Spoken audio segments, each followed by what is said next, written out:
ನಿಮ್ಮ ವಾಕ್ಯ ಸಂಗಮ ಯೂಟ್ಯೂಬ್ ಚಾನೆಲ್ಗೆ ಸ್ವಾಗತ. ನಾಮಪದ ಸೆಂಟೆನ್ಸ್ ಅಲ್ಲಿ ಹೇಗೆ ಬಳಕೆ ಆಗುತ್ತದೆ, ಅದಕ್ಕೆ ನಿರ್ಧಾರಕ ಶಬ್ದ ಯಾವುದು?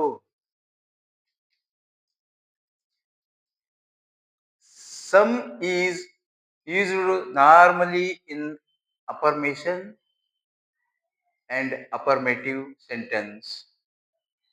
Any in negative or interrogative sentence. ಇಲ್ಲಿ ನಾವು ವಾಕ್ಯ ರಚನೆ ಮಾಡುವಾಗ ನಾಮಪದ ನಮಗೆ ಮುಖ್ಯ. ಸೆಂಟೆನ್ಸ್ ರಚನೆ ಮಾಡುವಾಗ ಇಲ್ಲಿ ನೌನ್ ನಮಗೆ ಅತಿ ಮುಖ್ಯ ಅನ್ನೋದನ್ನ ನಾವು ಮನಗಂಡಿದ್ದೇವೆ. ಹಾಗಾದ್ರೆ ನಾಮಪದ ಇಲ್ಲಿ ಏನು ಆಗಿದೆ, ಅದರ ಅರ್ಥ ಏನು? ಅದರ ಹಿಂದಿನ ಶಬ್ದ ಅಂದ್ರೆ ನಿರ್ಧಾರಕ ಶಬ್ದ ಅಂತ ನಾವು ಹೇಳ್ತೀವಿ. ಅದನ್ನ ನಾವಿಲ್ಲಿ ಡೆಟರ್ಮೇಷನ್ ಅಂತೇಳಿ ಕರೀಬಹುದು. ಅದು ನಾಮಪದವೇ ಆಗಿರ್ತದೆ. ಈ ವಾಕ್ಯದಲ್ಲಿ ಸಮ್ ಅನ್ನೋದು ಅದು ನಿರ್ಧಾರಕ ಶಬ್ದವಾಗಿ ಬಳಕೆಯಾಗಿದೆ. ಅದರ ಮುಂದಿನ ಶಬ್ದವು ಕೂಡ ಬಟರ್ ಪೊಟೊಟೋಸ್ ಅನ್ನೋ ಶಬ್ದ ಏನಿದೆ ಅದು ಕೂಡ ಇಲ್ಲಿ ನಾಮಪದವೇ ಆಗಿದೆ. ಆದ್ರೆ ಇದನ್ನ ನಾನು ಇಲ್ಲಿ ಬಳಸಿ ವಾಕ್ಯ ರಚನೆಯನ್ನ ಮಾಡಿದ್ದೇನೆ. ಆ ವಾಕ್ಯವನ್ನ ನೀವು ಅರ್ಥ ಮಾಡ್ಕೊಳ್ಳಿ. ಈ ನಾನು ಕೊಟ್ಟಂತ ಇದುವರೆಗೂ ಪಾಠ 31 ನಾನು ಪಾಠಗಳು ಹೋಗಿವೆ ಇದುವರೆಗೆ. ಆ ಪಾಠಗಳಲ್ಲಿ ನಾನು ತಮಗೆ ಹೇಳ್ತಾ ಇರೋದೇನು ಅಂದ್ರೆ, ಸಾಮಾನ್ಯ ಹೆಚ್ಚು ನಾವು ಕನ್ನಡವನ್ನು ಮಾತನಾಡುವವರಿಗೆ ಇಂಗ್ಲಿಷ್ ಮಾತನಾಡಬೇಕು ಅನ್ನೋ ಒಂದು ಆಸೆ, ಮತ್ತೆ ಅವರ ಜೊತೆ ನಾವು ಕೂಡ ಕಮ್ಯುನಿಕೇಶನ್ ಮಾಡ್ಬೇಕು ಅನ್ನೋ ಆಸೆ ನಾವು ಇಟ್ಕೊಂಡು ಇಂಗ್ಲಿಷ್ ಅನ್ನ ಕಲಿಸುವ ಪ್ರಯತ್ನಕ್ಕೆ ಕಲಿಯುವ ಪ್ರಯತ್ನಕ್ಕೆ ನಾನು ಇಲ್ಲಿ ನಿಮಗೆ ಜೊತೆ ಗೂಡಿದ್ದೇನೆ. ನಾವು ಸ್ಟೂಡೆಂಟು ಇಲ್ಲ ನಾವು ಮನೆಯವರು ಅಲ್ಪ ಸ್ವಲ್ಪ ಓದಿದ್ವಿ, ನೀವು ತಂದೆ ತಾಯಿ ಯಾರೇ ಪೇರೆಂಟ್ಸ್ ಇದ್ರು ಕೂಡ ಇದನ್ನ ಅಭ್ಯಾಸ ಮಾಡಬಹುದು ತಮ್ಮ ಮಕ್ಕಳ ಜೊತೆ. ಇವಾಗ ಓದ್ತಾ ಇರ್ತಾರೆ, ಸಾಮಾನ್ಯ ಹೆಚ್ಚು ಹಣವನ್ನ ಕೊಟ್ಟು ನಾವು ಪ್ರೈವೇಟ್ ಸೈಡ್ ಅಲ್ಲಿ ನಾವು ಪ್ರೈವೇಟ್ ಸ್ಕೂಲ್ಗಳಲ್ಲಿ ಓದಿಸ್ತಾ ಇರ್ತೀವಿ. ಅಲ್ಲಿ ದುಬಾರಿ ಶುಲ್ಕವನ್ನ ನಾವು ತೆರಿಗೆ ರೂಪದಲ್ಲಿ ಕಟ್ಟಿ ನಾವು ಅವ್ರಿಗೆ ಮೊದಲಿಂದನೇ ಇಂಗ್ಲಿಷ್ ಅಭ್ಯಾಸವನ್ನ ಮಾಡಿಸ್ತಾ ಇರ್ತೀವಿ. ಆದ್ರೆ ಇಂಗ್ಲಿಷ್ ಓದ್ಕೊಂಡು ಹೋಗ್ತಾರೆ. ಇಂಗ್ಲಿಷ್ ಓದ್ತಾ ಇರ್ಬೇಕಾದ್ರೆ ಅವರು ಆ ಕನ್ನಡದ ಶಬ್ದ ಏನು ಅಂತ ಗೊತ್ತಿರೋದಿಲ್ಲ. ಕನ್ನಡದ ಶಬ್ದನೇ ಗೊತ್ತಿಲ್ಲ ಅಂದ್ಮೇಲೆ ಅವ್ರಿಗೆ ಏನಾಗಿರ್ತದೆ, ಇಲ್ಲಿ ಕನ್ನಡದಲ್ಲಿ ಪೇಜ್ ಅಂದ್ರೆ ಏನು, ಹಾಗಾದ್ರೆ ಅದ್ರ ಕನ್ನಡದಲ್ಲಿ ಏನ್ ಹೇಳ್ಬೋದು ಅದಕ್ಕೆ ಅಂತ ಗೊತ್ತಿರೋದಿಲ್ಲ. ಜೊತೆಗೆ ಕ್ಲಾಸಸ್ ಅಂದ್ರೆ ಏನು ಗೊತ್ತಿರೋದಿಲ್ಲ. ನಾನು ಇದುವರೆಗೂ ಪಾಠ ಮಾಡಿದ್ದು ನಿಮ್ಗೆ ಇದನ್ನ ನೀವು ಹೆಚ್ಚು ಅಭ್ಯಾಸ ಮಾಡಿದ್ರೆ ಕ್ಲಾಸಸ್ ಅಂದ್ರೆ ಏನು ಅಂದ್ರೆ ನಿಮ್ಗೆ ತುಂಬಾ ಅರ್ಥನೇ ಆಗ್ಬಿಡುತ್ತೆ ಮಾತನಾಡೋದಕ್ಕೆ. ಸಾಮಾನ್ಯ ಕೆಲವರು ಏನ್ ಮಾಡ್ತಾರೆ, ಒಂದು ಶಬ್ದವನ್ನು ಮಾತ್ರ ಬಳಸಿರ್ತಾರೆ. ನಾನು ಹೋಗ್ತೀನಿ ಬಟ್ ಅಂತ ಬಳಸ್ಕೊಡ್ತಾರೆ. ಇದು ಉದಾಹರಣೆ ಹೇಳ್ತಿರೋದಷ್ಟೇ. ಆಮೇಲೆ ಮುಂದೆ ಕನ್ನಡದಲ್ಲಿ ಮಾತಾಡ್ತಾರೆ. ಹಾಗಲ್ಲ, ಇಲ್ಲಿ ನಾವು ಇಂಗ್ಲಿಷ್ ಕಲಿಕೆಯನ್ನ ನಿಮಗೆ ಮಾಡಿಸ್ತಾ ಇರೋದು. ಕಲೀರಿ ಅಂತ ಹೇಳಿ ನಿಮಗೆ ಹೆಚ್ಚು ಒತ್ತನ್ನು ಕೊಡ್ತಾ ಇರ್ತಕ್ಕಂಥದ್ದು. ಪೇಜ್ಗಳನ್ನ ನೀವು ಅಭ್ಯಾಸ ಮಾಡಿದಾಗ, ಕ್ಲಾಸ್ಗಳನ್ನ ಅಭ್ಯಾಸ ಮಾಡಿದಾಗ ನಿಮ್ಗೆ ಇನ್ನು ಬಿಟ್ಟಿದ್ದ ನೀವು ಕನ್ನಡದಲ್ಲಿ ಮಾತನಾಡಿದ್ರು ಕ್ಲಾಸನ್ನ ಪೂರ್ಣ ಹೇಳಿದಾಗ ಅದರಲ್ಲಿ ಸಂಪೂರ್ಣವಾಗಿ ಏನೋ ಒಂದು ಅರ್ಥ ಇರ್ತದೆ.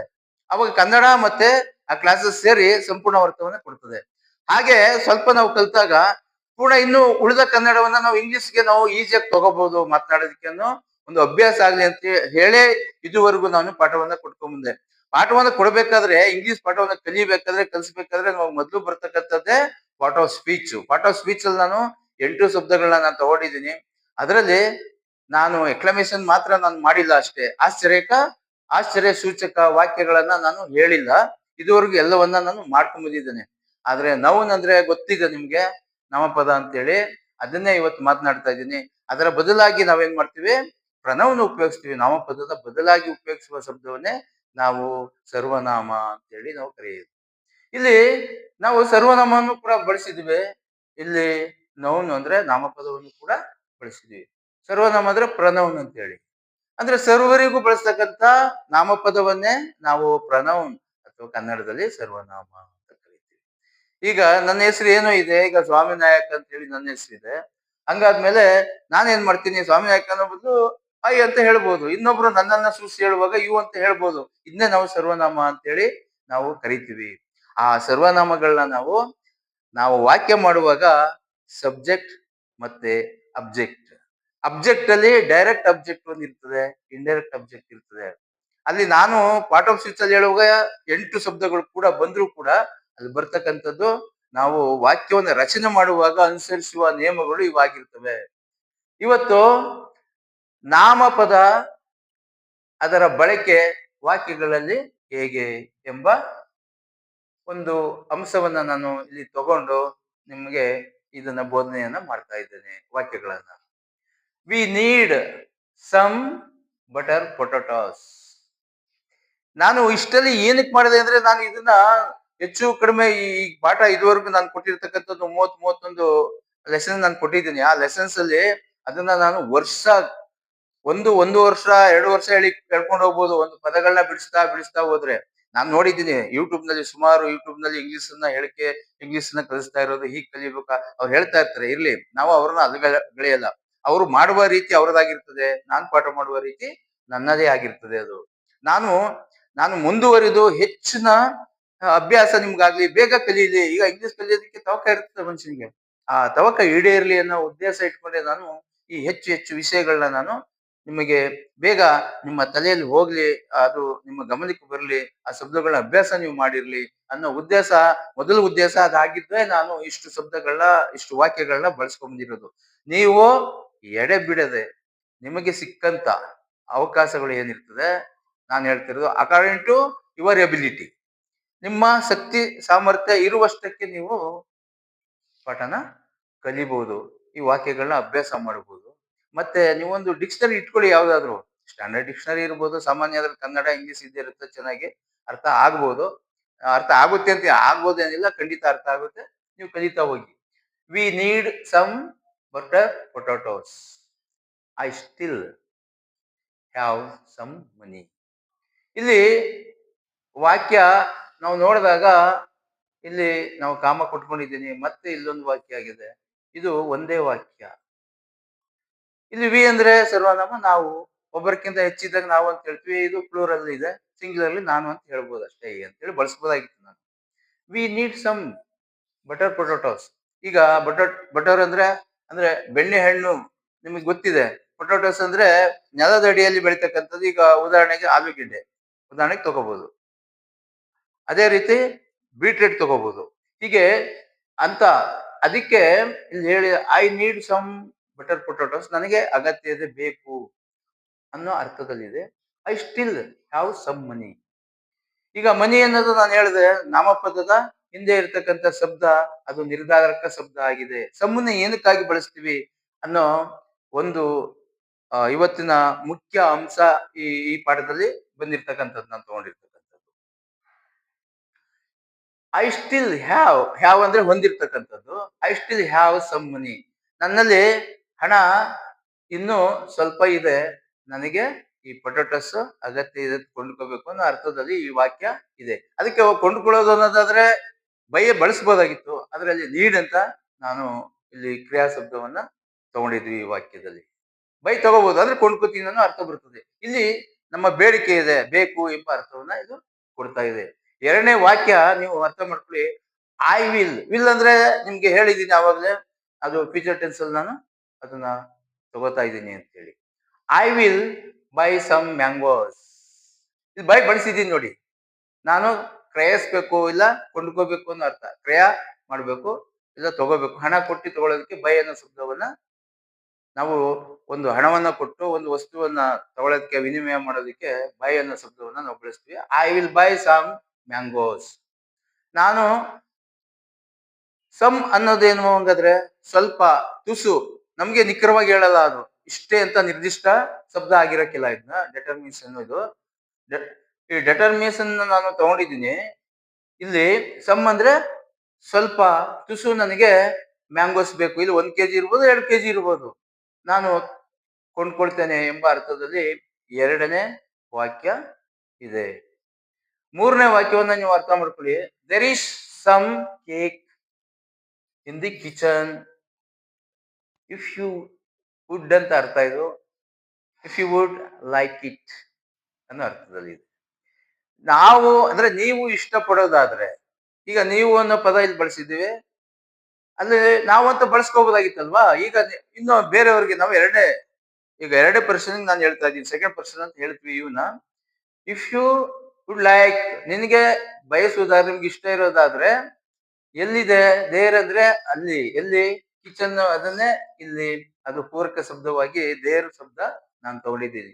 There some cake in the kitchen. ವಾಕ್ಯನ ಹೇಗೆ ಅರ್ಥ ಮಾಡ್ಕೋಬೇಕು, ಇನ್ನೊಬ್ರಿಗೆ ಹೇಗೆ ಹೇಳ್ಬೇಕು, ಇಲ್ಲ ನಾವು ಮಾತನಾಡಿದ್ರೆ ಹೇಗೆ ಈಸಿಯಾಗಿ ಮಾತಾಡಬಹುದು ಅನ್ನೋದಕ್ಕೆ ನಾನು ಇಷ್ಟು ಬಿಡಿಸಿ ಹೇಳ್ತಾ ಇದ್ದೀನಿ. ಈಗ ದೇರ್ ಅನ್ನೋದು ಇದಕ್ಕೆ ಪೂರಕ ಶಬ್ದವಾಗಿದೆ. ಇನ್ನು ಕಿಚನ್ ಅಂತ, ಕಿಚನ್ ಅನ್ನೋದು ನಾಮಪದವಿ ಆಗಿದ್ರು ಇನ್ನಿಲ್ಲಿ ಪ್ರಿಪೋಸಿಷನ್ ಆಗಿ ತಗೊಂಡಿದ್ವಿ, ಅದು ಸ್ಥಳವಾಚಕವಾಗಿ ಇಲ್ಲಿ ಶಬ್ದವನ್ನು ಬಳಸಿದ್ದೀನಿ. ಕಿಚನ್ ನಲ್ಲಿ ಸ್ವಲ್ಪ ತುಸು ಕೇಕ್ ಇದೆ, ನೀನ್ ಇಷ್ಟಪಡೋದಾದ್ರೆ ಅನ್ನೋ ಅರ್ಥದಲ್ಲಿ ಈ ವಾಕ್ಯ ಇದೆ. 4ನೇ ವಾಕ್ಯ, there is some news you might be interested in. ಇಲ್ಲಿ ಇಂಟ್ರೆಸ್ಟೆಡ್ ಇನ್ ಅಂದ್ರೆ ಇಲ್ಲಿ ಇದು ಕ್ರಿಯಾಪದ, ಇನ್ನು ಬೇರೆ ಆಗಿರೋದಿಲ್ಲ, ಇದು ಪ್ರಿಪೋಸಿಷನ್ ಅಂತ ಅನ್ಕೋಬೇಡಿ. ಅದು ಇನ್ನು ಪ್ರಿಪೋಸಿಷನ್ ಆದ್ರೂ ಕೂಡ ಇದು ನಾನು ನಿಮ್ಗೆ ಹೇಳಿದ್ದೆ. ಈಗ ವರ್ಬ್ ಅಂತ ತಗೊಂಡ್ರೆ ವರ್ಬ್ ಅಲ್ಲೂ ಕೂಡ ಫ್ರೇಸ್ ವರ್ಬ್ ಇದೆ. ಅಂದ್ರೆ ಒಂದಕ್ಕಿಂತ ಹೆಚ್ಚು ಶಬ್ದಗಳು ಸೇರಿದಾಗ ಅದನ್ನ ಫ್ರೇಸ್ ಅಂತ ಹೇಳ್ತೀವಿ.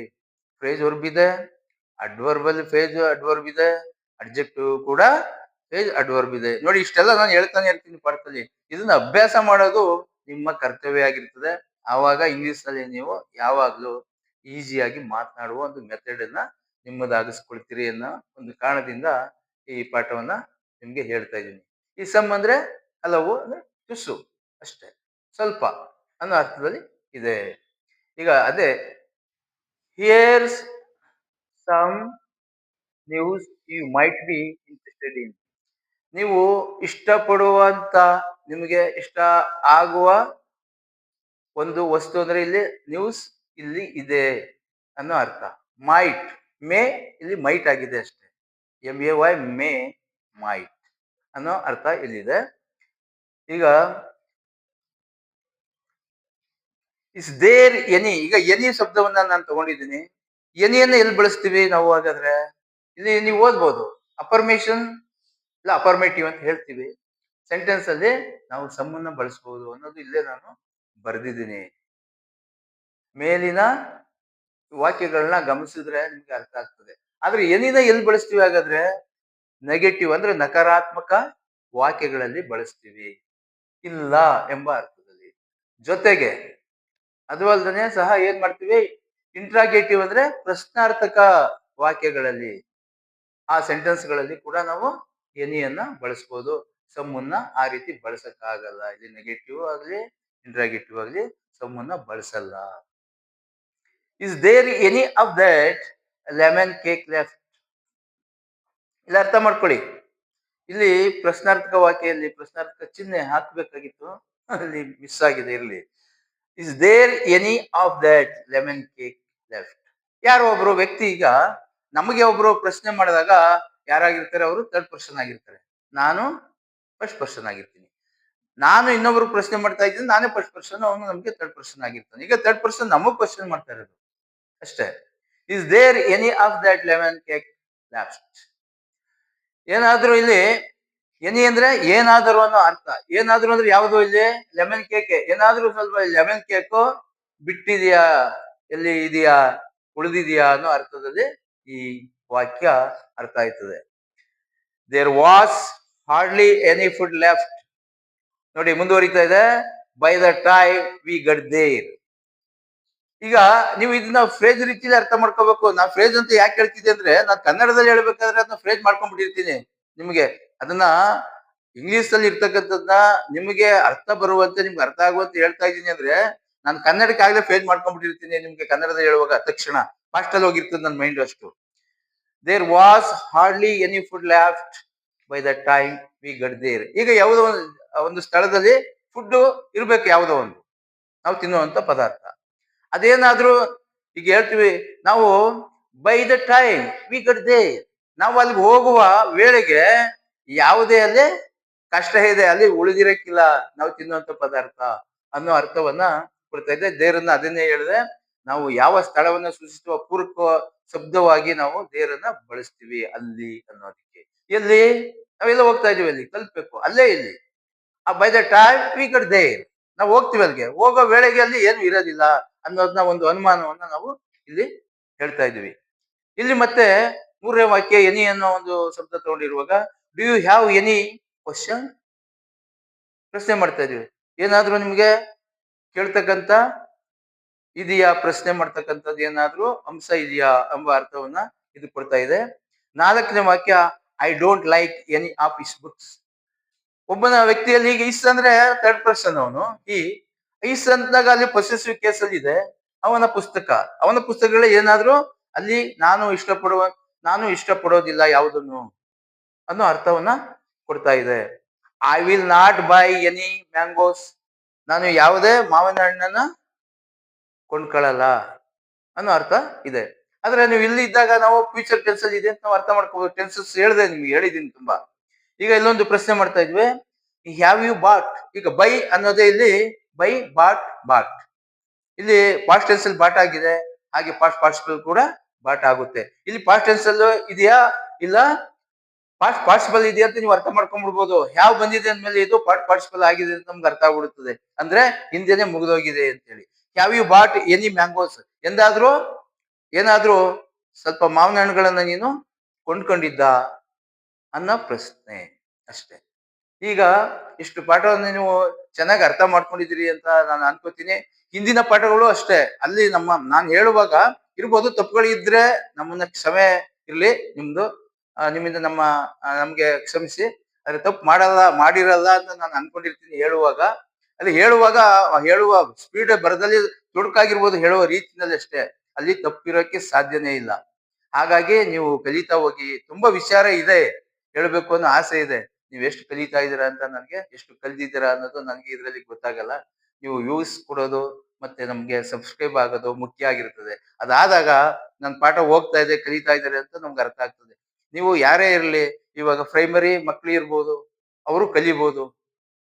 ಮತ್ತೆ ಅವರ ಪೇರೆಂಟ್ಸ್ ಇರ್ಬೋದು, ಅವರು ಓದಿರ್ತಾರೆ, ಅವರು ಡಿಗ್ರಿ ಹೋಲ್ಡರು ಇರ್ತಾರೆ ಕೆಲವರು. ಆಗ ಅವರು ಕನ್ನಡ ಮೀಡಿಯಂ ಓದಿರ್ಬೋದು. ಈಗ ಅರ್ಥ ಮಾಡ್ಕೊಂಡ್ರೆ ನಿಮ್ಗೆ ಯಾಕೆಂದ್ರೆ ಹೆಚ್ಚಿನ ಬುದ್ಧಿಶಕ್ತಿ ಇರ್ತದೆ. ನೀವು ಮಕ್ಳ ಹತ್ರ ಮಾತಾಡ್ಬೋದು, ಅದನ್ನ ಪ್ರಶ್ನೆ ಮಾಡಿ ಹೀಗೆ ಅಂತ ಹೇಳ್ಬೋದು. ಮತ್ತೆ ಡಿಗ್ರಿ ಹೋಲ್ಡರ್ ಏನಿರ್ಬೋದು, ಇವತ್ತು PUC ಇರ್ಬೋದು, ಕನ್ನಡ ಮೀಡಿಯಂ ಇಂದ ಹೋದಾಗ ನಮ್ಗೆ ಕನ್ನಡ ಚೆನ್ನಾಗಿ ಗೊತ್ತಿದೆ. ನಾನು ಕನ್ನಡದವನು, ಕನ್ನಡ ಚೆನ್ನಾಗಿ ಗೊತ್ತಿದೆ ಅಂದಾಗ ಇಂಗ್ಲಿಷ್ ನನ್ಗೇನ್ ಕಷ್ಟ ಅಲ್ಲ.